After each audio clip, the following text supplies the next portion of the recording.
Hello friends, welcome to e-learning program. My name is Rajendra Kumar Arora and at present I am working as Head of the Department of Commerce and Management Department at Dr. B.R. Ambedkar Government College, Kaithal. आज के इस e-learning programme के अंदर हमारा subject है statistics और statistics में आज का जो मेरा थीम है वो है प्रोबेबिलिटी और प्रोबेबिलिटी के अंदर आज हम सीख रहे हैं एडिशन थ्योरम। ये थ्योरम बीकॉम, एमकॉम और हर उस क्लास में जिसमें स्टैटिस्टिक्स एज ए सब्जेक्ट है और प्रोबेबिलिटी एज चैप्टर वहां बड़ा ही इंपॉर्टेंट रोल प्ले करती है। So let's discuss probability addition theorem. मगर इससे पहले मैं थोड़ा सा आपको प्रोबेबिलिटी का मतलब समझा दूं। हम आम बोलचाल की भाषा में कई बार कुछ एक स्पेशल तरह के सेंटेंसेस का प्रयोग करते हैं, like this one, probably it may rain today, हो सकता है कि आज बरसात हो। It is likely that mister Sharma may not come, ये भी हो सकता है कि मिस्टर शर्मा आज ना आए। और क्या, there are chances that Rahul will come first, इस बात के चांसेस है कि राहुल फर्स्ट आ जाए। And it is possibly that Reliance Industries Limited will declare dividend this year, ये हो सकता है कि इस बार Reliance Industries Limited dividend declare करे। तो ये कुछ इस तरह के सेंटेंसेस हैं जहां कुछ एक वर्ड स्पेशल तरीके से आ रहे हैं और बार बार आ रहे हैं। ये कौन से वर्ड्स हैं? ये वर्ड्स हैं प्रोबेबल, लाइकली, चांसेस, पॉसिबिलिटी। ये कुछ इस तरह के वर्ड्स हैं जो हमें एक पर्टिकुलर डायरेक्शन में इशारा कर रहे हैं। ये क्या है? It means that there is an element of uncertainty involve, कि इन सब के अंदर कहीं ना कहीं एलिमेंट ऑफ अनसर्टेनिटी यानी अनिश्चितता शामिल है। तो इस अनिश्चितता को जानने के लिए ही हम प्रोबेबिलिटी का अध्ययन करते हैं। The aim of probability theory is to provide the measure of uncertainty. जो मुख्य उद्देश्य है प्रोबेबिलिटी को समझने का वो ये, ताकि हम उस अनिश्चितता को नाप सकें और नापने के बाद हमें इसका क्या फायदा होगा, ये हमें डिसीजन मेकिंग के अंदर हेल्पफुल होगा। बिजनेस के अंदर हमारे जितने भी डिसीजंस होते हैं, अगर उन डिसीजंस के अंदर हमारे काम के होने की संभावना ज़्यादा अधिक है तो हम उस काम को करेंगे, और अगर हमारे एक पर्टिकुलर काम के होने की प्रोबेबिलिटी कम है तो हम उस काम को नहीं करेंगे। चलिए इस बात को हम प्रोबेबिलिटी की डेफिनेशन के जरिए समझने की कोशिश करते हैं कि प्रोबेबिलिटी के अंदर हम इस अनिश्चितता को कैसे नाप सकते हैं। Like this way, probability is the ratio of favourable cases to the total number of equally likely cases. Probability क्या है? जो टोटल नंबर ऑफ हमारे इक्वली लाइकली केसेस होते हैं ना, उसमें से हमारी फेवरेबल जो केसेस हैं उनका जो रेशो है वो प्रोबेबिलिटी है।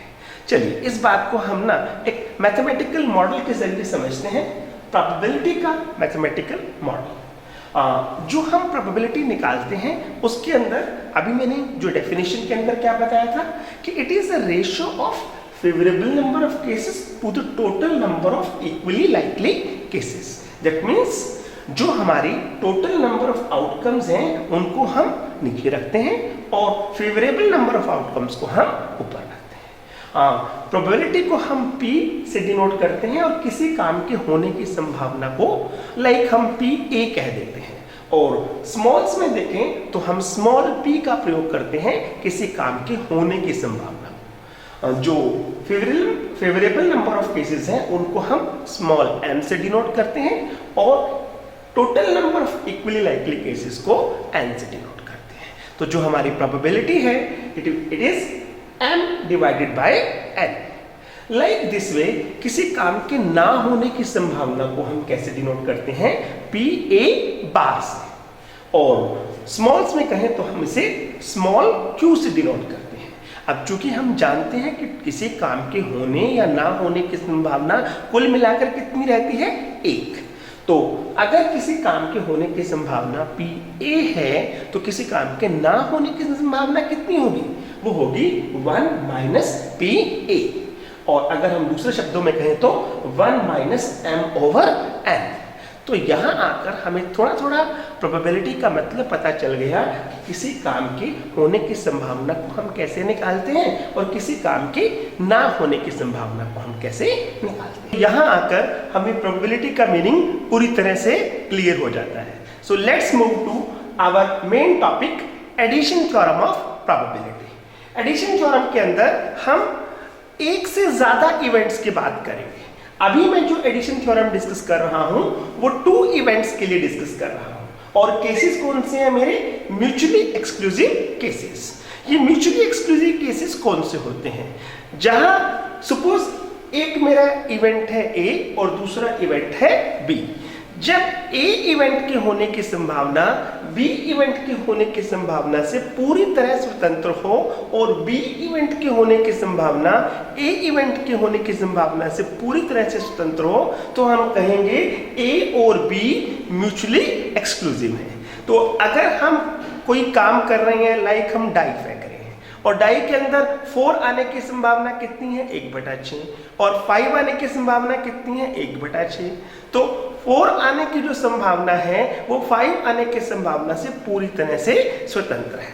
तो जब हम कोई काम करते हैं जिसमें हम प्रोबेबिलिटी ढूंढते हैं और इसके अंदर इवेंट कितनी होती हैं? 2 इवेंट होती हैं और 2 इवेंट्स के अंदर हम अगर और ढूंढते हैं, लाइक एक काम के होने की संभावना अगर हमारी पी ए है और दूसरे काम के होने की संभावना हमारी पी बी है, तो अगर हम एक ही काम करें, like a die is thrown once की बात करते हैं, तो क्या? तो या तो 4 आए या 5 आए, दैट मीन्स पी ए और बी। जिन केसेस के अंदर किसी काम के होने की संभावना और दूसरे काम के होने की संभावना के बीच में क्या लग जाता है? और। इंग्लिश वाला और, हिंदी वाला और नहीं, तो वहां पर हम बात करते हैं एडिशन थ्योरम की। लाइक पी ए और B is equal to P A plus P B, यानी प्रोबेबिलिटी ऑफ ए और probability of B is equal to probability of A plus probability of B. तो यहां पर हम एडिशन का role आता है। अगर मैं इसका प्रूफ देखता हूं थ्योरम का, तो जो हमने अभी थोड़ी देर पहले डिस्कस किया था, क्या? प्रोबेबिलिटी ऑफ ए को मैंने कैसे डिनोट किया था? m/n। चूंकि यहां पर हमारे पास 2 इवेंट्स हैं, तो probability of A is equal to m1/n and probability of B is equal to m2/n। Then probability of A और बी, इंग्लिश वाला और, प्रोबेबिलिटी ऑफ ए और B is equal to m1/n plus m2/n। तो यहां क्या हो गया मेरा? m1 plus m2/n। तो यहां से हमें म्यूचुअली एक्सक्लूसिव इवेंट्स के लिए 2 इवेंट्स के केस में फॉर्मूला पता चल गया कि एडिशन का क्या फॉर्मूला रहता है। चलिए इसी बात को हम एक एग्जांपल के जरिए समझने की कोशिश करते हैं।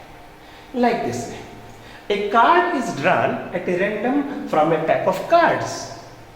Find the probability that drawn card is either a club or an ace of diamond. क्या कि हमने एक well shuffled pack of card में से एक पत्ता निकाला, या तो वो क्लब है या फिर क्या है? एस ऑफ डायमंड है। अब देखिए, एक इवेंट तो हमारी क्या है? क्लब, या तो वो क्या हो? क्लब, और या क्या हो? S of diamond. अब देखिए हमारे पास ताश में कितने पत्ते होते हैं? 52। ये क्या है मेरे? 52 कार्ड्स। और क्लब्स कितने हैं मेरे पास? क्लब्स हैं 13 क्लब्स। अब 13 क्लब्स के अलावा एस ऑफ डायमंड कितने रहेंगे? ऑब्वियसली एस ऑफ डायमंड रहेगा मेरा 1। तो किसी काम के होने की संभावना के अंदर जब हमारे पास 2 काम आ जाते हैं, लाइक 2 इवेंट आ गए, या तो वो क्लब हो और या फिर वो एस ऑफ डायमंड हो, तो ऐसे में हम एडिशन थ्योरम का प्रयोग करते हैं। तो जो हमारी प्रोबेबिलिटी होगी वो क्या होगी? क्लब के आने की probability 13/52 and S of diamond के आने की प्रोबेबिलिटी 1/52। तो यहां जब हम दोनों के आने की प्रोबेबिलिटी ढूंढते हैं और बीच में क्या लगा हो? और, तो ऐसे में हम क्या कर देते हैं? दोनों को ऐड कर देते हैं। देन पी ए और B is equal to P A plus P B, that means 13/52 plus 1/52 is equal to 14/52। This is how we use addition theorem in probability. Now, let's discuss one more case, one more example. A perfect die is tossed. एक चिक्का लिया और उसे उछाला. What is the probability of throwing 5 or 6? अब या तो 5 आए या 6 आए, एक ही बार मैंने डाइस फेंका है. तो 5 आने की प्रोबेबिलिटी कितनी होगी? डाई के कितने फेसेस होते हैं? 6. और 5 नंबर का फेस टोटल डाई में कितना है? 1. तो 5 आने की प्रोबेबिलिटी क्या रही? 1/6. ये क्या थे? मेरे फेवरेबल नंबर ऑफ केसेस, और ये क्या है? मेरे total number of cases. Like 6 आने की प्रोबेबिलिटी कितनी रहेगी? 6 faces of a die and there is one face having 6. So 6 आने की प्रोबेबिलिटी भी कितनी रही? 1/6. अब क्या है? या तो 5 आए या फिर 6 आए. दैट मीन्स PA और PB. तो क्या कर दिया? दोनों को ऐड कर दिया. तो 1/6 plus 1/6 is equal to 2/6 is equal to 1/3. चलिए, अब हम यहाँ क्या करते हैं, एक और एग्जाम्पल ले रहे हैं, और इस एग्जाम्पल का एक और बेनिफिट जो मैं आपको बताऊं, आपको इसमें यूज ऑफ कॉम्बिनेशंस भी आ जाएंगे कि कॉम्बिनेशन का प्रयोग प्रोबेबिलिटी के अंदर कैसे करते हैं. Like there are 11 red plus 14 white balls in a bag. एक बैग में कितनी थी? 11 रेड बॉल्स हैं और 14 वाइट बॉल्स हैं. 2 बॉल्स आर ड्रॉन. यहाँ देखिए, पहले जितने भी केसेस थे हम उनके अंदर क्या कर रहे थे? A die is tossed once, a card is plucked once. यहां क्या है? 2 बॉल्स आर ड्रॉन. जब एक से ज्यादा काम हम एक ही बारी में करते हैं तो उसके लिए हम क्या करते हैं? कॉम्बिनेशंस का प्रयोग करते हैं. Find the probability that both of them are of same colour. That means अगर मैंने 25 बॉल्स में से 2 बॉल्स निकाली हैं तो या तो वो दोनों की दोनों क्या हो? रेड हो, और या फिर वो दोनों की दोनों क्या हो? व्हाइट हो. तो सबसे पहले मैं टोटल नंबर ऑफ केसेस ढूंढता हूं n, कि भाई 25 बॉल्स में से अगर मैं 2 बॉल्स इकट्ठे निकालूं तो उन कितने तरीके से वो बॉल्स निकाली जा सकती हैं. यहां हम कॉम्बिनेशंस का प्रयोग करते हैं. The total number of ways in which 2 balls can be drawn out of 25 balls is equal to 25C2. Likewise अगर मुझे 2 रेड बॉल निकालनी है तो 2 रेड बॉल कितने तरीके से निकाली जा सकती है? हमारे पास कितनी रेड बॉल्स हैं? 11. तो the total number of ways in which 2 red balls can be drawn out of 11 red ball is equal to 11C2. और लाइकवाइज अगर मुझे 14 व्हाइट बॉल्स में से 2 बॉल्स निकालनी हो तो वो कितना हो जाएगा? 14C2. अब मेरे पास ये क्या है? टोटल नंबर ऑफ आउटकम्स आ गए.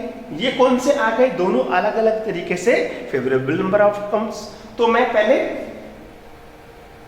रेड बॉल के आने की प्रोबेबिलिटी ढूंढता हूं, फिर व्हाइट बॉल के आने की प्रोबेबिलिटी ढूंढता हूं. रेड बॉल के आने की प्रोबेबिलिटी कितनी है? 11C2 divided by 25C2. Likewise white balls के आने की प्रोबेबिलिटी कितनी है?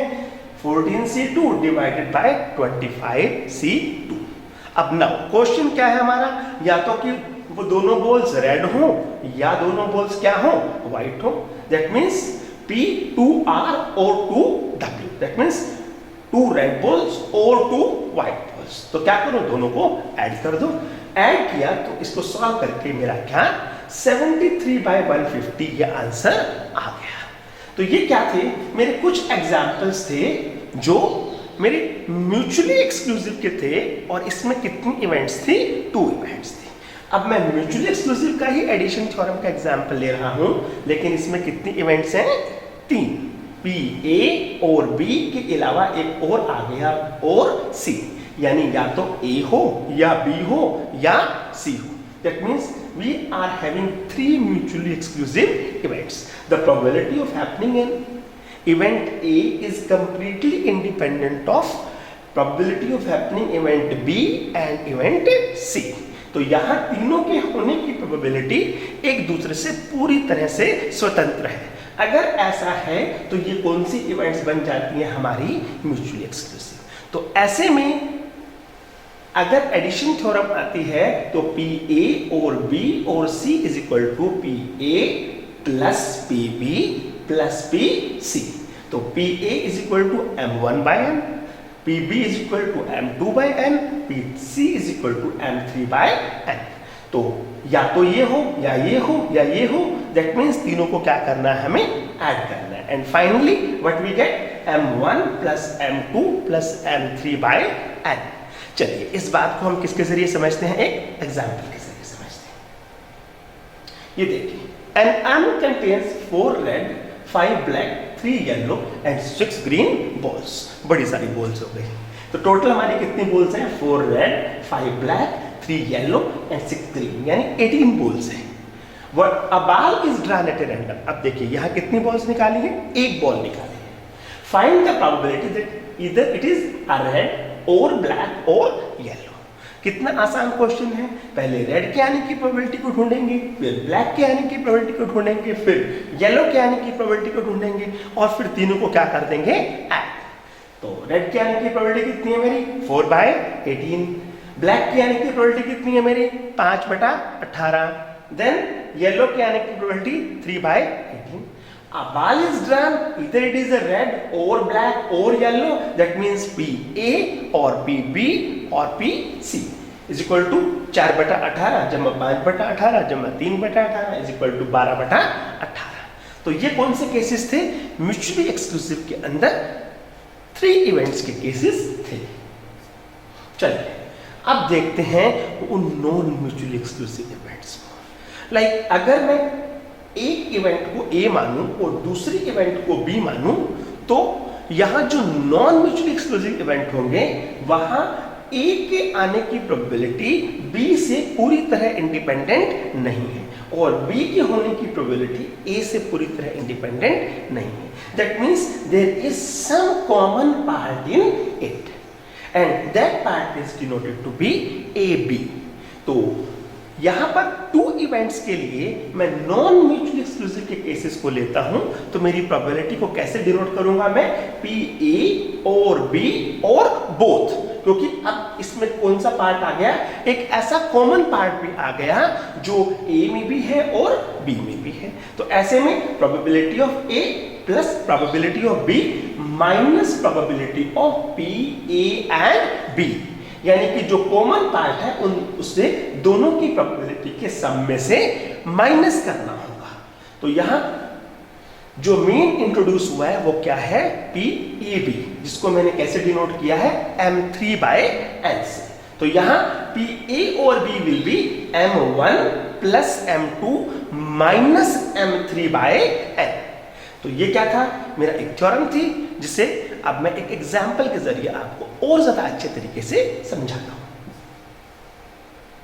Look, a card is drawn at a random from a well shuffled pack of cards. What is the probability that either it is a spade or king? कि भाई हमने well shuffled pack of card में से एक पत्ता निकाला, वो या तो क्या है, स्पैड यानी हुक्म है, और या फिर वो किंग यानी राजा है।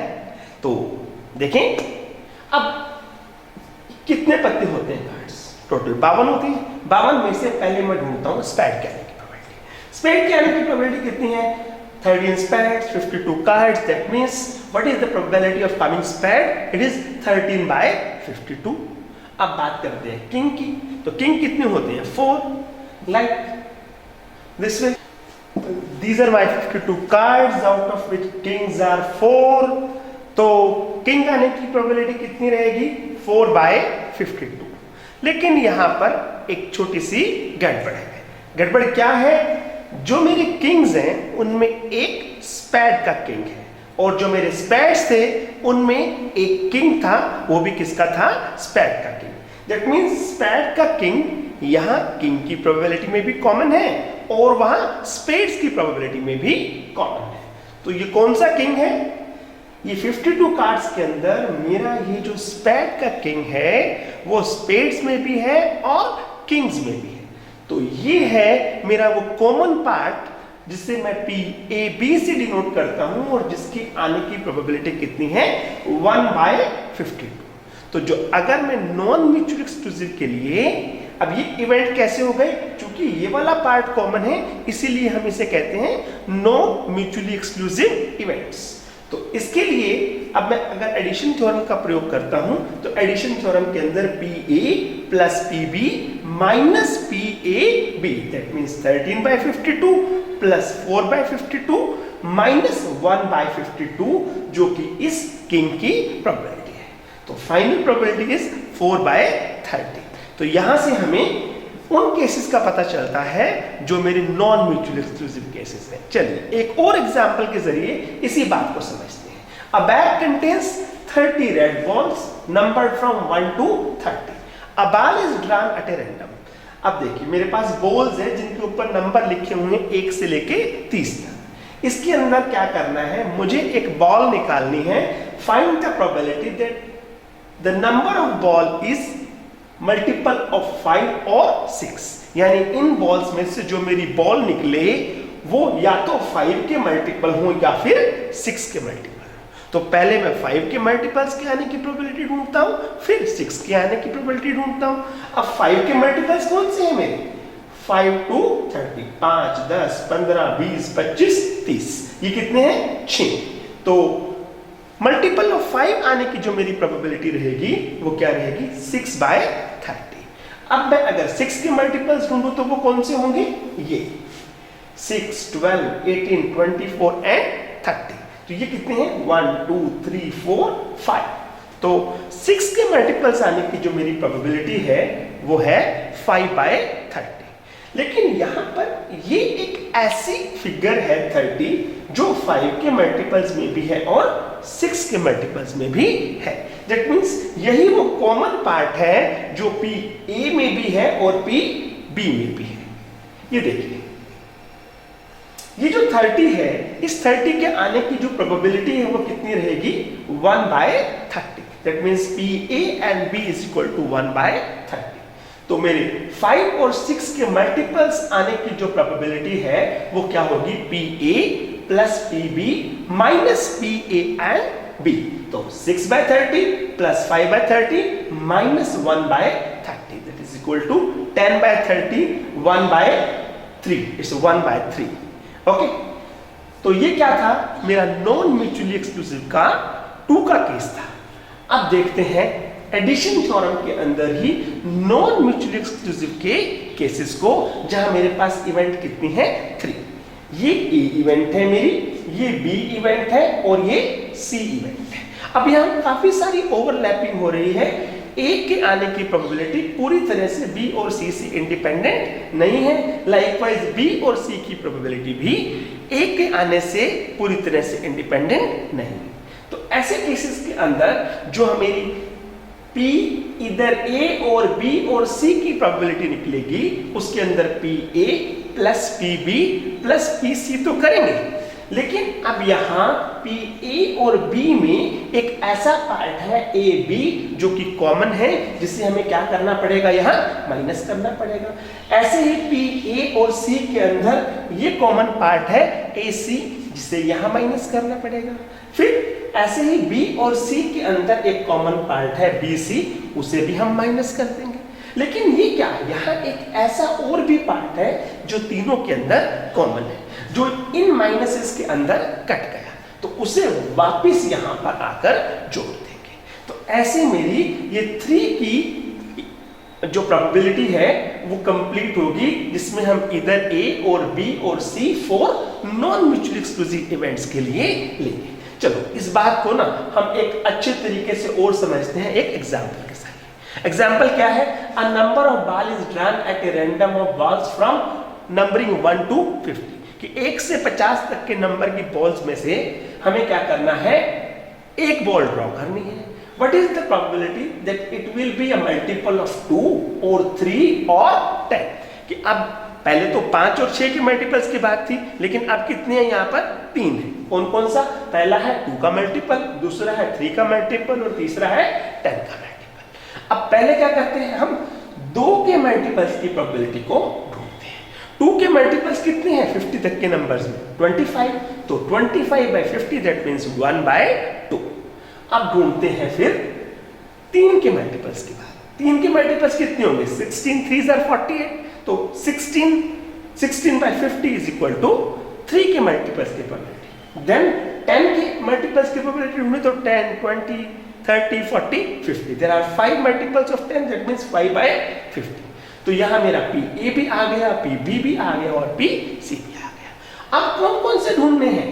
अब हमें ढूंढने हैं P A B, that means common probability of getting a multiple of 2 and 3, यानी 2 और 3 के आने की प्रोबेबिलिटी को ढूंढना है। 2 के मल्टीपल्स कितने और 3 के मल्टीपल्स कितने? दोनों के एंड है, दैट मीन्स 6, 12, 18, 24, 30, 36, 42 एंड 48। ये 8 ऐसी फिगर्स हैं जो कि 2 and 3 की मल्टीपल्स हैं, that means P A and B is equal to 8 by 50। Likewise किसकी? 3 and 10 के मल्टीपल्स की प्रोबेबिलिटी को, that means P B and C. 3 और 10 के मल्टीपल्स क्या है? सिर्फ एक 30 है, that means 1 figure out of 50, that means 1 by 50। Likewise यहाँ तीसरा क्या बचा मेरा? 2 और 10 के multiple, that means P A and C. तो कितने हैं? 10, 20, 30, 40, 50, ये 5 फिगर्स हैं जो 2 और 10 दोनों के ही मल्टीपल्स हैं, that means 5 by 50 is the probability of P A C. अब ढूंढते हैं उस कॉमन पार्ट की प्रोबेबिलिटी जो क्या है? 2, 3 और 10 तीनों के ही मल्टीपल है, और वो कौन सी फिगर है? 30, that means 1 figure out of 50, 1 by 50 is the probability of PA and PB and PC. तो जो मेरा मेन फॉर्मूला है PA और B और C for non mutually exclusive events, वो क्या है? PA plus PB plus PC minus PA and B minus PA and C minus PB and C plus PA and B and C। तो मेरी PA की जो probability वो क्या थी मेरी? 25 by 50। PB की प्रोबेबिलिटी क्या थी? 16 by 50। PC की प्रोबेबिलिटी क्या थी? 5 by 50। Then PA and B की प्रोबेबिलिटी क्या थी? 8 by 50। PA by C की प्रोबेबिलिटी क्या थी? 1 by 50। Then PB and C की प्रोबेबिलिटी क्या थी? 5 by 50। Then PA and B and C की प्रोबेबिलिटी क्या थी? 1 by 50। तो फॉर्मूले के हिसाब से इन तीनों को ऐड करके, इन तीनों को माइनस करके और फिर इसे ऐड किया तो क्या आ गया? 33 by 50। तो यहां आकर जो मेरा प्रोबेबिलिटी एडिशन थ्योरम का टॉपिक है खत्म होता है। तो आज हमने क्या सीखा?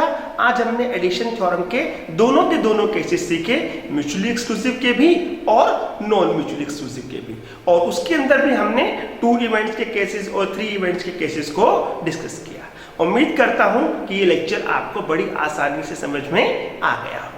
इसके बाद भी अगर आपको कोई दिक्कत है तो ये वीडियो आपके पास 24 आवर्स अवेलेबल है, आप कितनी भी बार रिवाइंड करके इस वीडियो को देख सकते हैं। फिर भी अगर आपको इसमें किसी तरह की कोई दिक्कत आती है तो आपको वीडियो के एंड कमेंट बॉक्स के अंदर अपना क्वेश्चन लिखकर छोड़ना है और उसके बाद उसका आंसर हम देंगे। तो आपने इतने ध्यान से इस लेक्चर को सुना, उसके लिए आपका बहुत बहुत धन्यवाद। Thank you.